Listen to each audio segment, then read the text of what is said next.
find out the handout or brief outline of his presentation. So let us welcome, and he will give us very inspirational advice and comment. Yeah, let's welcome him. Okay, 감사합니다. 오랜만. Maraming salamat po. Good morning, everyone.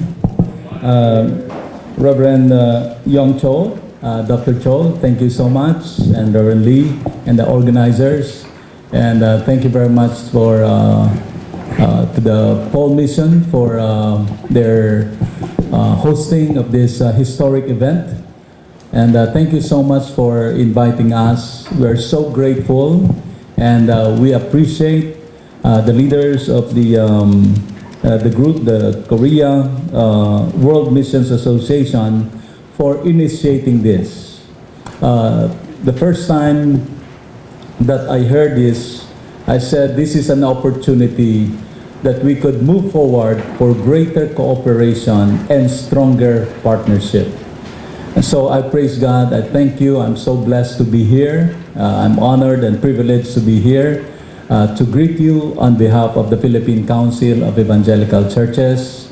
I'm also Chairman and President of the Philippine Bible Society, which is working with United Bible Societies and Korea Bible Society. In fact, I was there last month. So thank you for this wonderful opportunity that we could be with you. Let me just express, my heart was so heartbroken when I received this letter about missionary Baek Yong-mu. I understand this is known to everybody, and everybody's praying for this. My heart is so broken to hear about his arrest and on alleged accusation of illegal possession of weapons and grenades.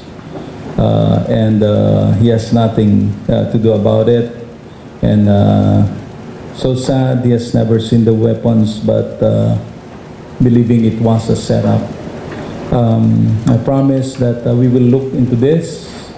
We will write a letter to the PNP and even to the higher organizations so that we could help Reverend Missionary Baek Yong-mu. But please, I would like to express my sadness, and I'm so heartbroken to hear that a fellow worker in the kingdom of God would suffer because of this setup. So we will be praying, and we will do our best from PCEC to help, and also share this to our prayer networks. Well, I have provided, and we only have, this is a very short time of presentation, so I outlined my presentation as I have given you. First of all, number one is thanksgiving for came-up contribution in the nation's discipleship through various ministries. In more than 50 years, if I am correct, the Korean Missionary Association came up, has been sending missionaries in the Philippines, and you have targeted places, even the tribal places, and places that some of our denominations and churches do not have presence in the area of church planting and training and many other various ministries. And so we are thankful. Right now, there are, speaking for the Philippine Council of Evangelical Churches, there are 72,000 Bible-believing churches. This would include all the Protestants, the Evangelicals, independent organizations. In the PCEC, there's about 38,000 churches. and 78 denominations that are working together with PCEC in the discipleship of the nation, and also reaching the unreached people groups, unengaged unreached people groups in the Philippines and in Asia and around the world. But there's so much things that needs to be done. Right now, there are still 20,000 barangays in the Philippines that do not have churches or witness. So there's, in the last 40 years, many of the missionaries, came-up missionaries have targeted these barangays, and we are updating our statistics, and that's why there's need for greater coordination. We want to know where are these barangays and places where came-up missionaries are located. But from the bottom of our hearts and on behalf of the Philippine Church, thank you. Your contribution to the discipleship of the nation is very much appreciated. Secondly, on the point of stronger cooperation with national discipleship, evangelistic church planting, and leadership development programs, Korean missionaries. From here on, you have been serving in the last 40 years, and the PCEC has endorsed many Korean missionaries at the Bureau of Immigration and Deportation, and we will still continue to do that. And Korean missionaries are still very, very, very much welcome in the Philippines. Yes. There are still so much things to be done in our country. At least 85% of the population, and then I have said that 20,000 barangays have yet to be reached in our country.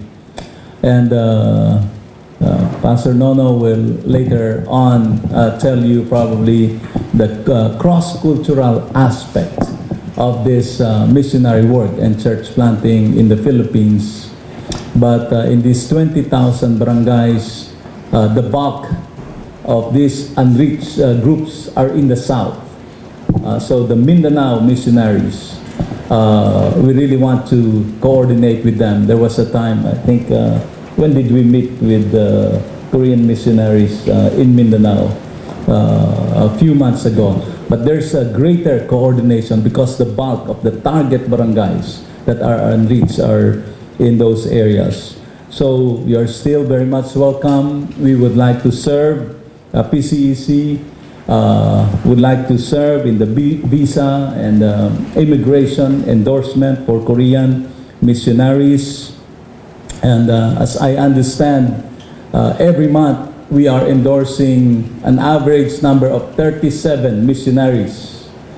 And I think 60% of these are Koreans. So praise God for Koreans that are very strongly supporting our missionary work. And we would like also to help in the promotion of your ministries to the body of Christ. So whenever there are events and programs and activities, PCEC would like to be part of that in terms of promotion and praying, and so that your endeavors in the cities, in the provinces, would have greater participation among the PCEC members. Number 3 point is in the area of cooperation in addressing felt needs brought about by natural calamities, including capacity building and disaster preparedness. In the many years past, we have seen your strong support, cooperation, involvement, and participation in church planting, missionary work, and training.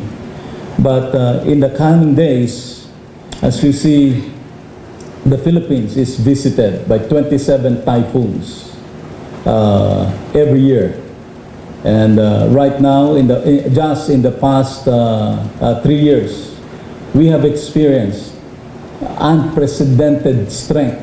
The strongest typhoon that have visited the whole planet Earth, we have experienced in Typhoon Yolanda, where 5,000 churches and more than 15 million Filipinos, including 5 million children, suffered because of this. They are still suffering. Many of them are still suffering right now. We would like to see a greater involvement of the Korean missionaries in two areas: readiness to respond. For example, there's a fire in Holo, Sulu, just a few days ago. The following day, we hear report already because of Philippine Relief and Development Services. And we have missionaries in those areas. And we have churches, and we have pastors that are working and that have evaluated and validated. So we are serving 500 families right now in relief operations. So this is an opportunity, if the Lord would so lead you, to help us respond to these needs. And we have seen that in responding to calamity-stricken areas, for example, Marawi siege, 600,000 people were evacuated. And many of them are still living in evacuation centers. We have served at PhilRADS 5,000 families. And many of our partner organizations in the field are still working day and night to help, even in the madrasas. These are the Muslim school for children. They are there serving.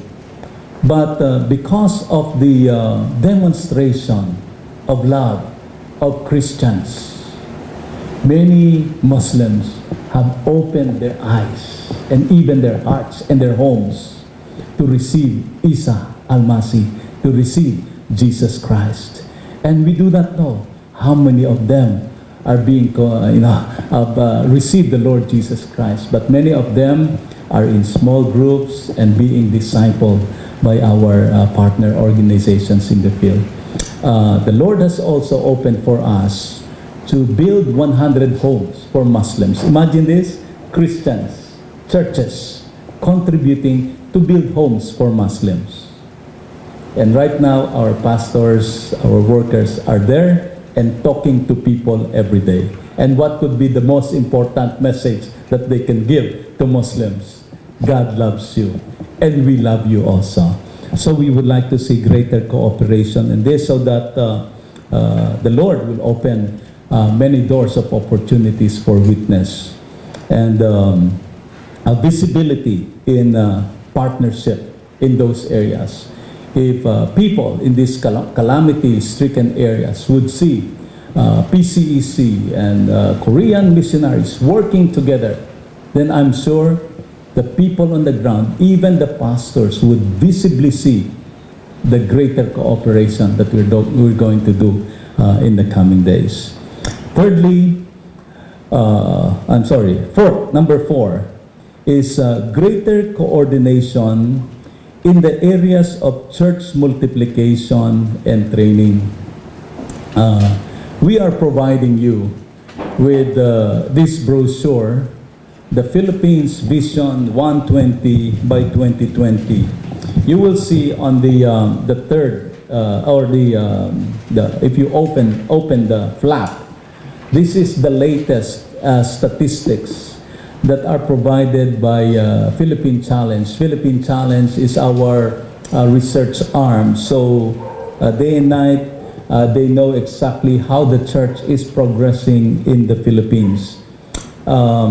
There are, as I have mentioned, there are 20,000 barangays that are still in church in the Philippines. So we are asking all evangelical denominations and groups in the country to coordinate efforts and strategically target these 20,000 barangays that do not have presence of evangelical churches. And so in that website, www.philchild.org, there's a list of all the cities and barangays that have the greatest need of work. So we would like to coordinate our efforts. And if there would be new missionaries in the coming days who would come to the Philippines, it would be best to coordinate what area, not only what area of ministry, but what geographical area would the missionary be placed. Sometimes there's too much congestion in one barangay. There's 10 mission organization targeting one barangay, but the next barangay there's no mission organization that's going there. So we need greater coordination. So we would appreciate right now the Philippines Vision 120 by 2020 has a secretariat. We have a full-time staff that's monitoring the growth of Philippine church, and including the church multiplication area. So updates are available, and if we could have your email address, we will update you online regularly on the progress of church growth in the Philippines and what barangays are reached and barangays that are still not reached. Number 4, I would like to see stronger support and participation of KMAP, Korean missionaries, in national events, programs, and mission-related. Please correct that. That's not related activities. PCEC right now endorses foreign missionaries, and then the experience. And I would like to be blunt about this. You know, when they apply for visa, we see them, we feel them, but you know, we see them again during renewal. Okay. But we would like to see. In fact, some missionaries may not feel welcome. Like for example, in participating in our biennial conference, in annual gathering. Please, I would like to tell you, you are very, very much welcome. Please, we will endeavor to send you updates and invitations of every national activities that is not only for Filipinos but for all missionaries that are working in the Philippines. During our biennial conference or annual biennial assemblies, this is the time when we hear what's happening around the country.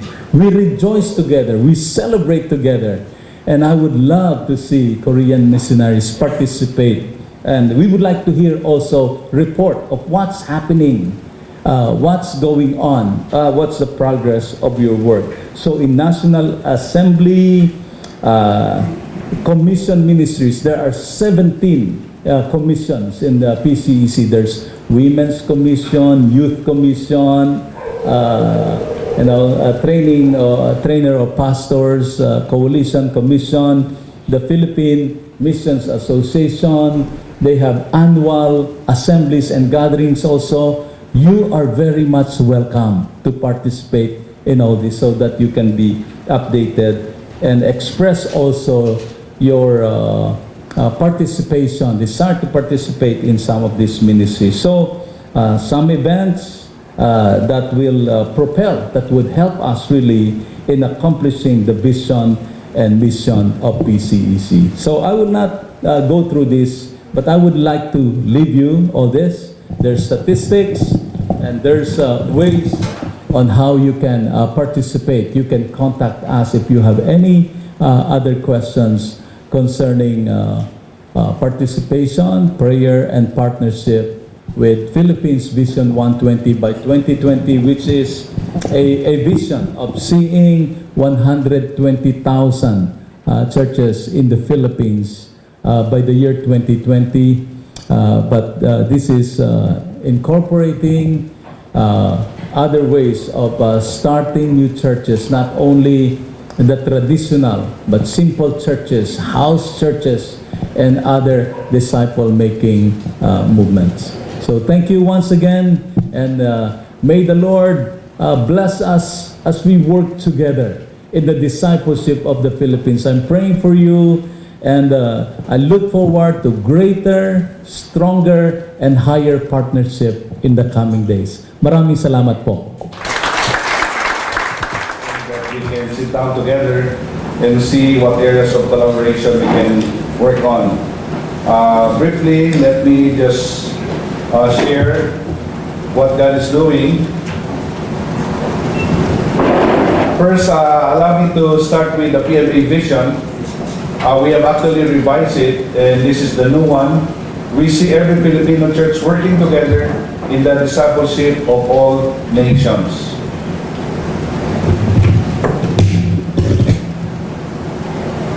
So we want to really see that all churches in the Philippines will really be engaged in this. And this is the mission of PMA. PMA is to encourage and enable Filipinos for cross-cultural disciple-making movements. So you will notice that the focus really now is discipleship. So we believe that as we disciple Filipinos, we would be able to see, as a result, churches planted. Of course, same culture church planting. We will have also cross-cultural church planting, but we will also see cross-cultural unreached churches planted among the unreached people in the Philippines.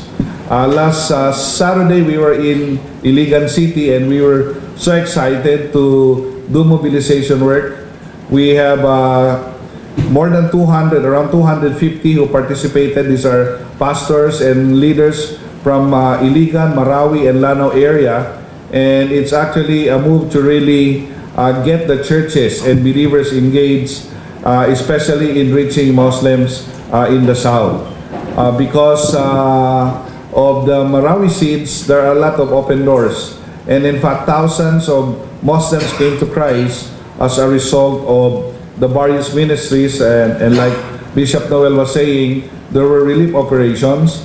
And the Muslims were asking those who were helping, why are you here? Who are you? And they said, we are Christians, but we love Muslims. Jesus told us to come and help you. So the Muslims said, if Isa told you to come and help us, then you are welcome. And of course, in the course of, helps and counseling, they would ask, how did Jesus tell you, and it starts conversation, and as a result, we are seeing response to the gospel. So we really are now into engaging more believers in the area of discipleship. And we thank God for disciple-making movement, where we have new strategies to equip God's people to be involved in not just making disciples, but multiplying disciples, and especially among the unreached peoples. 3 years ago, we had a General Assembly, and the theme was making the Great Commission a great completion in the Philippines and beyond. The focus before was more on OFWs, but 3 years ago we began to balance it. We also would want to see all the 13 unreached Muslim people groups reached with the gospel. And the following year, the theme was optimizing synergy to complete the Great Commission in the Philippines and beyond. And stronger partnerships took place. And this year is accelerating the completion of the Great Commission in the Philippines and beyond. And I believe this consultation, this conference that we're doing today is really and would play a significant impact in terms of accelerating the work, because as Bishop Noel said, about 60% of those missionaries applying every month are Koreans, and we believe that you are the greatest missionary force that we can work with if we would like to really see the discipleship of the nation. Well, maybe it's really good for us to be encouraged by what the Lord is doing. So briefly, let me share. It has been reported that about 150 to 180,000 people are receiving Christ every day all over the world. And this should really encourage us to equip more people. And later we'll talk about collaboration. But there is really a need to equip more people to be engaged in the harvest so that we would be able to saturate the nation and even beyond with the gospel. It had been reported that China had, that Christianity had really grown so fast in China, and now it's about 10 to 25,000 people receiving Christ every day. In fact, movements are taking place, and it had been reported that in Henan, China, Henan province, which is the most evangelized province in China, according to Operation World, they grew from 1 to 5 million in just a span of 8 years.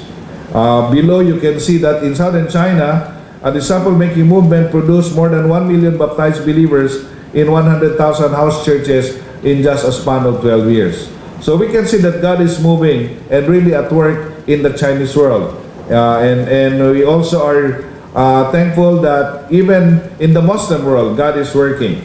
This was the report, the latest from the U.S. Center for World Missions, and they said that 70,000 new house churches were planted in the last few years.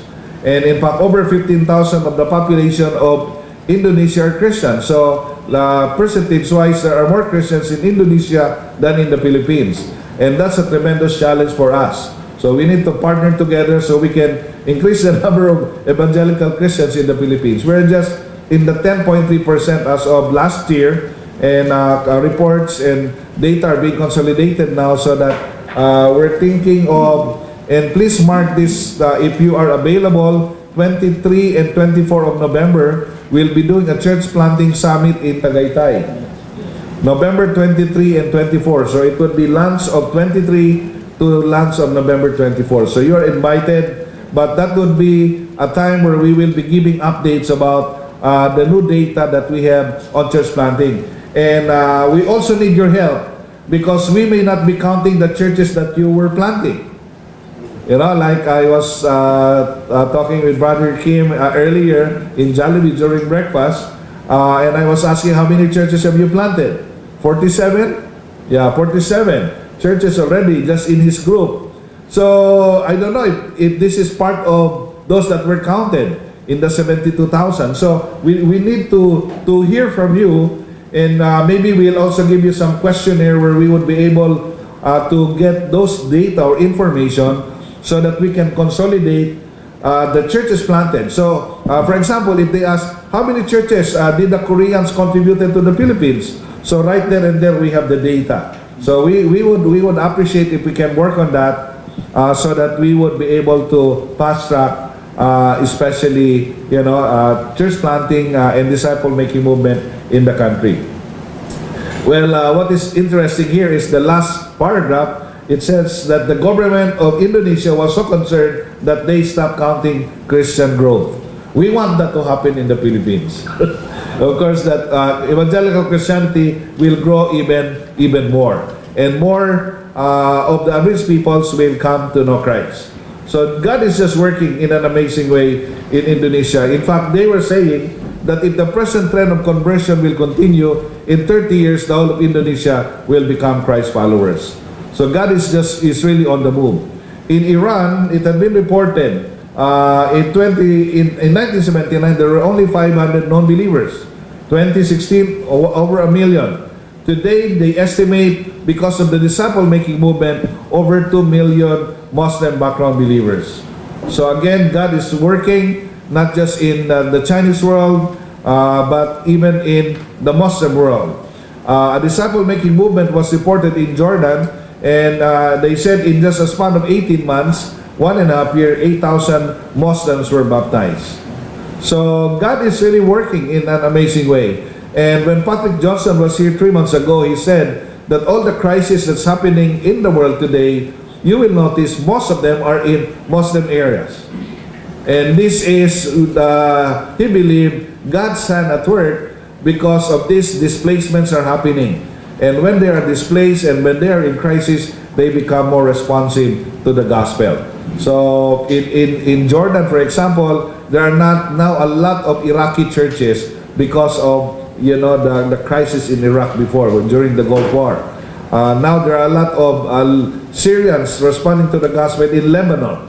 Because of the crisis in Syria, more than 50,000 Syrians are now in Lebanon as refugees.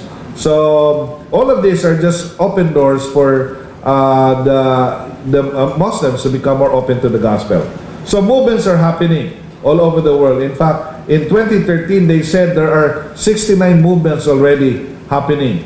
To date, this is of course just for Muslims, but to date, the latest is that there are about 650 movements. Muslim, Buddhist, Hindus, animists, unreligious movements happening. 650 movements all over the world. And this is actually saying about 50 million new believers. No? So 50 million new believers in 650 movements. So God is just working. In fact, the U.S. Center for World Missions reported that the Christianity now, Christ followers, is the fastest growing religion in the world. 2.6% per annum. We're growing faster than Islam. We're growing twice as much as Hinduism and Buddhism. This should encourage us and encourage us to even do more and join God in what He's doing. For example, a report was given in Asia. This is actually, Bhojpur is actually in India. And they reported that in just 20 years, 80,000 new churches were planted and 4 million new believers were saved. And this is just within a span of 20 years. So happening, and disciple-making movement is happening, and we want to multiply this also in the Philippines. We want discipleship taking place because as we disciple, more are being discipled. This will result in church growth and church planting. We don't want to see more churches without more believers. Because one of the challenges we have now in church planting is we are adding churches, but they are from other churches also. So we don't want that. We want new believers. And that's the very essence why we focus more on discipling the nation. And of course, churches will just be the result. Reports in Africa, God is also doing wonders. This is very interesting. The ratio of Christians with unbelievers. In AD 100, one Christian should share the gospel to 360 people. In AD 1500, one Christian should share to just 85 people. And today, it's only 1.7. So just round it up to 1 to 8. In other words, this is telling that if every Christian will just be trained and equipped to share the gospel, and everyone will just share the gospel to 8 people, everyone on planet Earth will hear the gospel. So it's a difficult job because few are doing it. But if every believer will do it, it would be an easy task. We ask you to help us, and let's partner together to equip the Philippine church in the area of evangelism and discipleship. And I know you have a lot of Bible college schools also and training centers. We want to know where they are located. We want to know what courses do you offer. So we can also promote it, and we can also, maximize those facilities. We may talk about collaboration in doing mobilization or trainings, in your respective areas. So we would love to do that in partnership with you. Well, it's also interesting. The U.S. Center and Just a Project gave these figures. The number of Christian churches and the ratio to unreached people groups. So before, this is one Christian church. It should be 1:12. Sorry, one Christian church should be sharing the gospel to 12 unreached people groups. So that's difficult, If one church will reach out to like the Maranao, the Maguindanao, 12 UPGs. Today, in 1500, it was 1:1 actually. One church to one UPG. Today, it's 1,000 churches to one unreached people groups.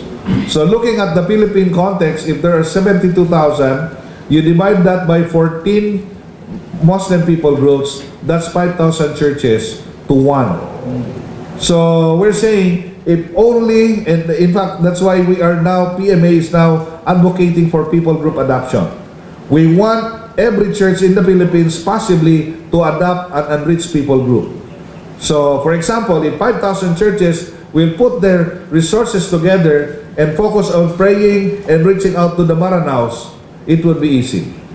5,000 churches will work together to reach out to the Maguindanaos, that task will be easy. Well, globally, it's 1,000 churches to 1. That's why the U.S. Center for World Mission said the church has 20 times the resources needed to complete the task. We have so much resources. The problem is resources are misallocated. They are not focused on unreached peoples. Most resources are focused on rich people group already. So maybe we can work on this and collaborate so that we would be able to really see more churches planted, of course, as a result of more people coming to Christ. So areas of collaboration, Bishop Noel also talked already about the Philippines Vision 120 by 2020, and of course we're trusting the Lord for 120,000 churches then by the end of 2020. Now we have actually thought of 10 areas of mobilization. Of course, if you look there, first is the churches. So we need your help also in mobilizing churches. So we can see more engaged in planting churches, not only among rich people group, but the greatest challenge in the church planting program now is the unreached peoples. So Bishop reported earlier that there are 42,000 barangays in the Philippines. The 72,000 churches are only situated in the 22,000 barangays. Meaning 20,000 barangays does not have one single evangelical church. Think about that. 20,000 barangays, no single evangelical church. And what are these? If you look at the profile, these are Muslim communities, these are poor and depressed communities, and these are Catholic, diehard Catholic communities. So if there are efforts or focus that should be done, is how can we strategize so that we would be able to focus more on the poor and depressed areas. And I believe Dr. Lee will be talking about that, because ASDEX is really into community development and establishing of cooperatives so that we are able to address those poor and depressed communities. And as they come to know Christ, they are also growing economically. And then, of course, these 20,000 unreached people, barangays, the Muslims are there. No? So 25 million estimated living in the 20,000 barangays. If Muslims are about 11, they claim to be 11 to 12 million, meaning about half of those in unchurched barangays are Muslims. So how can we strategize and work together so that we would be able to see more churches planted among the Maranaos, the Maguindanaos, the Muslim people group? And mind you, we don't have to go, all of us go to Mindanao to reach out to the Muslims because they are all over now. You go to Pangasinan, a lot of Muslims. Go to Baguio, a lot of Muslims. Metro Manila alone, a lot of Muslims. So we just have to equip our churches how to be able to respond to the challenge. That's why Luzon is saying missions is from everywhere to everywhere. Because now, again, Muslims are all over. Go to Green Hills, go to the Changi, and you will see a lot of Muslims there. OFW diaspora, we want to mobilize that, our diaspora. The next generation, the youth, should be engaged. That's why we are now planting churches in campuses. One student was instrumental in Bicol University to plant 8 student churches. One campus, 8 student churches started by one student. We want to multiply churches like this, so because we believe church is not a building, it's not a location, it's not an institution, but a church is God's people. It's a movement, and therefore we can actually have churches in all campuses, in military camps, in police stations, in call centers, in businesses, wherever. So we can claim all of these places and be able to really see churches established. Of course, the mobilization of the laity business people, we have to mobilize them because we want every businesses especially Christian business establishment, there will be churches planted there. We want to mobilize media and arts. We want to encourage seminaries also to revisit their curriculum, because now it has been discovered that many Bible schools and seminaries have really been focusing on non-essentials. Look at their evangelism subjects and mission subjects and realize it's not even 10%. No wonder we have many graduates in seminaries and Bible schools, colleges, that are not planting churches, that are not evangelizing, that are not making disciples. So we're challenging seminaries and Bible schools to revisit their vision, mission. Christian NGOs must also be mobilized so that we would be able to maximize, using during calamities like what happened in Marawi.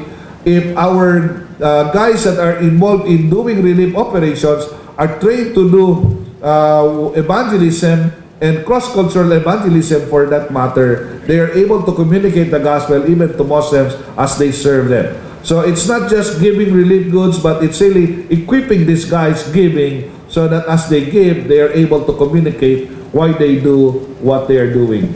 Mobilizing prayer networks, mobilizing ministerial fellowships. The task is still great. We need your help. You have influence in your respective areas. Help us organize the ministerial fellowships so we can cast the vision of planting churches, working together, and just seeing this happen will, I believe, fast track our church planting initiative. So these are some of the guys that are involved. The many vision casting events that we did in various parts of the country. Of course, Bishop Noel and I were in many places, and we are just so excited to see how churches are responding.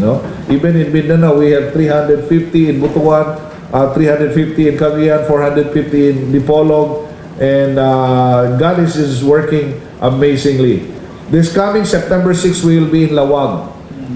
So if you have contacts, anybody that have contacts or ministries there in the north, we are calling the pastors there. This is the venue, Bethel Central Church, and we're really excited that the Ministerial Fellowship in Lawag is helping us in this. We have, of course, ministries with major religious blocks. If you go to Davao now, we were told there were some of you are from Mindanao. Anybody from Davao? Nobody from Davao. What places in Mindanao? Right now, because of the way, you know the way. Okay. Anyway, on the way. Yeah, but in Davao City alone, and we have, we have a lot of Koreans there. We would like to partner with them really. In Davao City alone, there are more than 9,000. Last year, only 6,000 Indian medical students. They come to Davao Medical School and other medical schools in Davao. They study medicine. So we're challenging our churches in Davao. God is bringing the Hindus here. 90% of them are Hindus. We don't have to go to India to reach out to them, but we just have to mobilize our churches to reach out to the Indians. And this is very strategic because they would be doctors. And we're telling churches in Davao, if we reach out to them, we disciple them, we train and equip them, they can be sent back, to their own people as our missionaries. So, this is God's way for them, I believe, to be trained and equipped. So we're doing a lot of forums here in Davao. In fact, I'm going there this weekend again. So we would be having more meetings and do that. And then, of course, here in Las Piñas, if you're working in Las Piñas, Montilupa area, in Perpetual Health University, there are more than 2,000 Indian medical students as well. Of course, besides Nepali and South Asians that are there. So, tremendous challenge ahead of us. We cannot do the task alone, PMA.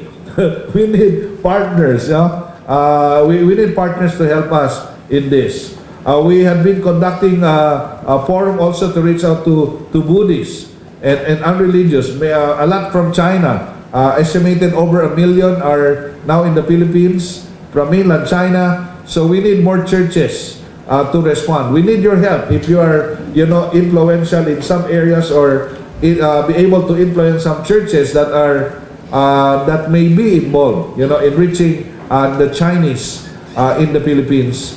So they are here to do business, but we can also do God's business with them as they do businesses.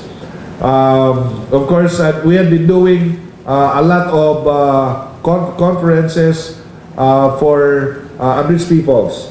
Now, these are the 14 Muslim people groups actually. I can give you a copy of the PowerPoint so that you will have those very important information. But I would like to share this with you. This is a very big challenge for us. In 2010, you will notice there, in 2010, this is NSO, National Statistics Office. There are only 105,000 Muslims in Metro Manila. Now, you know what happened? In 2014, only a span of 4 years, there are now 1.1 million.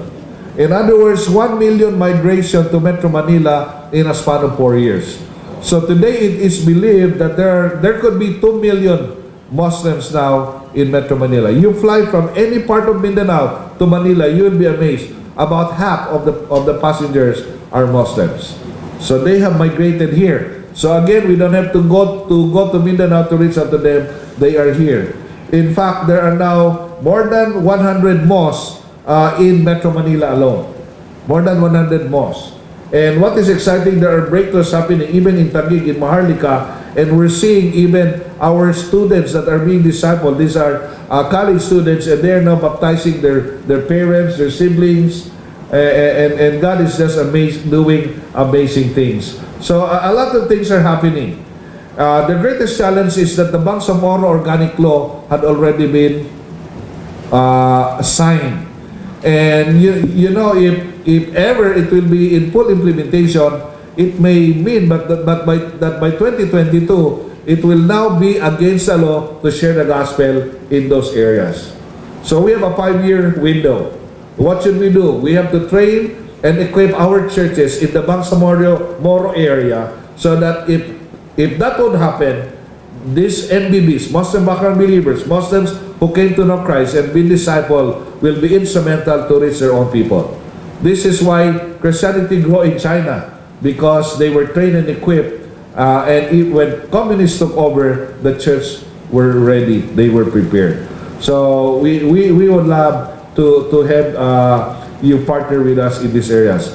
Of course, in the area of prayer, in the area of we have been doing a lot of prayer mobilization, and we know that Koreans are really good in prayer. We need your help. How can we make the most of the prayer gatherings that we are doing, no? And then even how can we maximize the dawn prayer or things like that? But we need to really see prayer mobilization taking place as well. And we have been doing a specific mobilization. For example, Malaysia, we have sent recently many missionaries, because a lot of focus are being done in Malaysia, especially the Sabah area. It had been reported that there are only about 500,000 Filipinos undocumented, but actually, unofficially, according to Al Jazeera and our embassy in Kuala Lumpur, there could be 1.5 to 2 million undocumented Filipinos. And they are so open to the gospel because they are illegally staying in especially in the Sabah region. So we have been mobilizing churches, and we have sent several missionaries lately, and have been doing many forums actually. Many other initiatives like Bless Japan. Recently we sent several missionaries long-term in Japan. We just started mobilizing even for Central Asia, and recently we sent missionaries in Kyrgyzstan, Kazakhstan, and Dostan, Tantan. And we're doing Bless Japan again in Davao on October 27, October 20 actually here in Manila. And then we're doing general mobilization also. So many events in partnership with other groups. Of course, with Dr. Elijah Kim, we did that also. And many other different organizations, just partnering with them so that we are able to see more general mobilization taking place. And last month, we were in Antique and Iloilo doing missions mobilization. And this is the event last week when we were in Iligan. And next week, Bishop and I will be in Baguio City. Baguio, we will be doing mobilization work, vision casting for the church planting initiative, plus also advocating for people group adoption in the area. So please pray with us, and if you are in Baguio, we would appreciate if you can take part of what God is doing. We are doing a lot of trainings. We want to partner with you also so that we would be able to see more of the churches or Filipinos trained and equipped.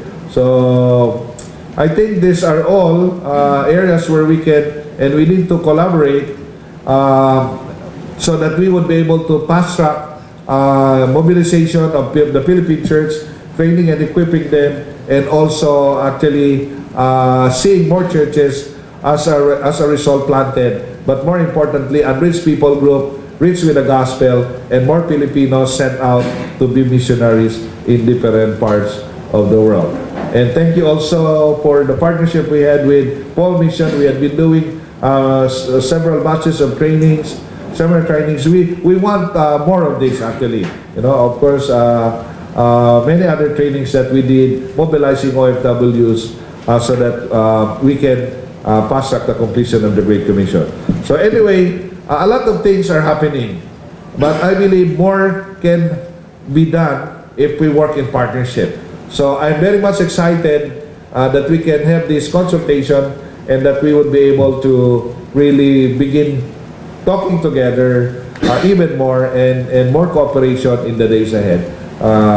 Kamsahamnida. God bless you. 감사합니다. 안녕하십니까? I am one of the privileged Filipinos to come to Korea in 1977 to study at Asia Yonhap Sinapon, AX.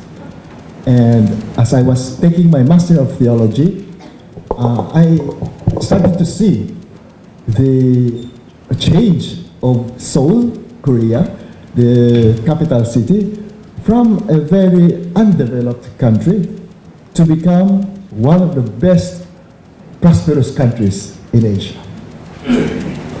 And yet, it is not that Christianized. Unlike the Philippines, which is 95% Christian. In other words, even if we are successful in planting churches in every barangay, only there will be no change in the statistics. 95% of Filipinos are Christians, Catholics, Protestants, Evangelicals, Pentecostals, Charismatics. So it will be just a transfer from the Catholic Church to the Presbyterian Church or to a Methodist Church. Only 5%, which is 5 million Filipinos, are Muslims, and like me, Chinese, who would be Buddhist or Confucianists, and then maybe a few more who are members of cults. These are Christian cults. So whether it's Iglesia ni Cristo, Jehovah's Witness, Mormons, they are considered Christians, like Moon Sung Myung in Korea is considered Christian. Now, I'm glad that I was raised as a fifth generation Christian. My father came from China and experienced the church multiplication in China just before the Second World War. He was discipled by Dr. John Sung. And I was raised that every week, 2 nights, we will have family devotions together. Tuesday night, Friday night. And he led one family after one family to Christ in our city, in Bacolod City, us. Not as a pastor, but as an elder. A office manager of an auto supply company. in Bacolod. So that 70% of the newly baptized families, Chinese Buddhist families in Bacolod, came to Christ because of my father. Why? He learned as a teenager, 17 years old or 18 years old, they can 3 by 3 go from village to village to introduce Jesus and his healing power and his demon casting power to ordinary Chinese who cannot read and who cannot write in the villages of China. Now, this is what is the Philippine missions movement trying to emphasize. Disciple-making movements. We have to produce every believer who is a disciple, who can lead devotions in the family and can share to the other families who are not Christians to become followers of Jesus, and who can transform not just their relatives but also their friends and their office, or in the case of the Chinese, also their business, to become Christ-centered, where the worship of Jesus is done 24/7, every day, in every hour, daily, just like Paul says in 1 Corinthians chapter 10, verse 31, whenever you eat or drink, whatever you do or say, do it to the glory of God. Now, Asia has been in my heart since 1977 because of my studies in Acts. Dr. Han Chul-ha taught us only one thing: Asaya Pogumwa. Evangelization of Asia. And I came back to the Philippines with a heart for the Muslim world because I know the challenge of Islam for the Christian world, for the Philippines, is Islam. And if we have no strategy to reach Muslims in Afghanistan or Pakistan, in the women who are in the villages of the Middle East, we cannot fulfill that vision. Asaya Pogumwa. And so I came back already with a fire to see to it that God sent me to Pakistan. And I started to learn Urdu. But then God shifted my attention to say the greatest mission force that God will use, besides Korea, but will be Chinese China. And that's why in 1994, when I started to become full-time in missions mobilization in this country, I focused on helping the Chinese house churches produce 2 million tent-maker missionaries to evangelize the rest of Asia. Because the Chinese are the best missionaries if they know how to do it right. Take away their ethnocentric, racist perspective of Chongguo and be imperialist, just like what they are doing today. But hopefully the Christians will be able to be the best missionaries in Asia. Now, what can we, as Koreans and Filipinos, do to see to it that in the next 5 years, Asia will be evangelized? And so my presentation, which you have in your folder, is my simple understanding that we need to work together to do 4 things together. Using the best practices already that you have already as Korean missionaries here. Maybe you should have more consultations on learning the best models and best practices of Korean missions in the Philippines. In 1980, when Dr. Kim Hwal-yong came and to start the Presbyterian Theological Seminary and the Presbyterian churches in this country, I was asked to be on the board, but I gave some conditions and then they did not come back. But that's another story. Very important is how now can we work together to see to it that in the future we can repeat like what I saw in 2009 when I went to Marinduque.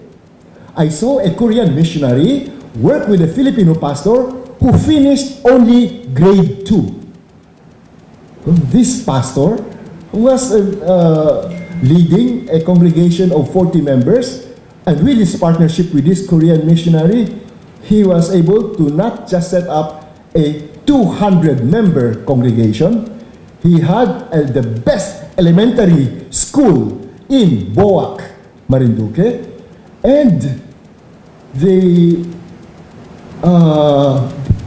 children of the governor and the sons of the mayor were studying in this elementary school of this Victory Christian Church there. But more important, they set up a cooperative, and this cooperative was shared with the whole community so that the church was introducing Christ to a very devoted, nominal Christian Catholic city. Actually, the whole province, Marinduque, is a very Catholic province with Moriones Festival to honor the cross of Jesus and his crucifixion. But more important is also his assistant pastor started an organic farm, and to make the long story short, this organic farm also became a model, not just for Marinduque, but for the whole of Bicol, to be given an award by the Department of Agriculture of the Government of the Philippines as a training center for organic farming in the entire Bicol, so that people can come and study. Almost like to go to Canaan Farm and learn how to become better farmers to enrich the province. This kind of a wonderful story of a Korean missionary who can make that impact, I'm sure is repeated in many of your ministries. And I hope you can learn from one another so that when you mix and work with Filipinos, you'll be able to share with us the best practices of Korean missions in this country. That's why the first one that I have here is that hopefully you can be part of a Philippine Missions Association, and that together you can join the partnerships that Pastor Nono already mentioned, working with the Muslims, working with rural poor, working with urban poor, working with Japinos in Davao, working with the Indian medical students who are now flooding the university medical colleges in this country. And of course, the many Chinese mainland businessmen, more than 1.5 million of them, to work in the casinos in the Philippines and to set up their own businesses in Divisoria and in Baguio and in Zamboanga and all over the Philippines. We need to work together so that you can learn from our strengths and our weaknesses, just as we can learn from your strengths and weaknesses, and together we can have an impact on the 5 million non-Christians in this country. The next is to talk about mobilizing the Filipino church. As you all know, when you came to the Philippines is the only major Christian country in Asia. We are the best supply of missionaries for Asia. And in God's blessing, at the same time also punishment for the Philippines, is that we have kept the gospel for ourselves. We have not sent many missionaries to the rest of Asia. If Asia is going to hear the gospel, it has to be primarily by Filipinos. And as a Chinese, growing up in the Philippines, I'm very sad because when I go to heaven and I look at hell, 1/4 of hell are Chinese. But Filipinos, when I go to heaven, there will be lots of Filipinos. Maybe about 10% of heaven is Filipino. And so, my desire is that Filipinos should be going to China, India, Saudi Arabia, and Pakistan and Afghanistan to see to it that they become believers of Jesus. And so, in partnership number 2 is that we've got to learn together how to mobilize the whole Filipino church to send out missionaries. And for our Philippine missions movement, we started to set up OFW ministry desks. If we help our overseas Filipino workers see to it that their families will not be broken, we will serve them and help every local church that you plant and nurture and has a Filipino pastor. See to it that that pastor knows how to set up an OFW ministry in their church so that whoever works abroad, whether in Italy or in Germany or in UAE or in Egypt or in Jordan, this Filipino family can be used by God to plant Jesus and plant His church in those countries. And that's why, for me, when I was the National Director of PMA in 2011 to 2014, my main emphasis is to see to it that every Filipino should be trained how, especially those who become OFWs, should be trained in disciple-making movements. How can you contaminate others with your Jesus passion so that others will also get to know Jesus? Ordinary believers, which I saw in my father, could lead one family after one family to Christ just by knowing how to do friendship evangelism. It's so easy to share about Jesus if you just know how to make friends and how to love people, how to love your neighbor. And that's just a way that we hope every OFW can do it. And I've seen it work. Even domestic helpers.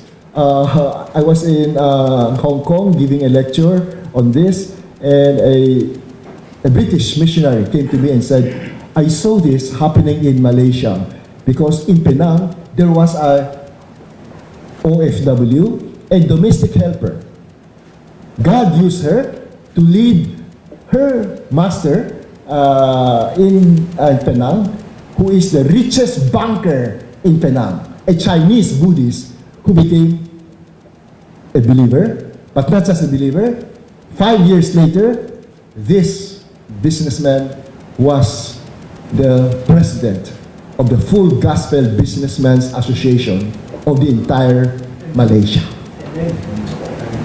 So one ordinary believer just sharing Jesus to the people you meet, planting God's love into their lives. Great things can happen. And I was lecturing also in Haggai Institute in Hawaii. And one African sat beside me, and he told me he came from Senegal. And he told me he became a Christian. He went to Libya as a Muslim medical student. In Libya, Tripoli, during his medical studies, he came back to Senegal as a Christian medical doctor. Why? In Tripoli, in his medical school, there was a fellowship of Filipino nurses who shared Jesus with him. This is the kind of missions that we have today, from everywhere to everywhere, training every believer how to make disciples and plant Jesus into people's lives. Now, the third point I have here is how to train people, how to do this. And many Christians, after 5 years or 10 years, they forget what they were doing in the first year of their Christian life. You are on fire for Jesus in the first year because somebody taught you how to share Jesus to your relatives and to your friends. But unfortunately, when they become active in the church, they become so busy in church worship, Sunday school, youth fellowships, Bible studies, that they no longer have non-Christian friends. They only have Christian friends in the church. That is the sad story that I saw in the many church mates that I had when I was growing up. My father was constantly winning new souls, new families for Jesus, but the others were just coming to church and active in the choir, worship, but not making impact in the community.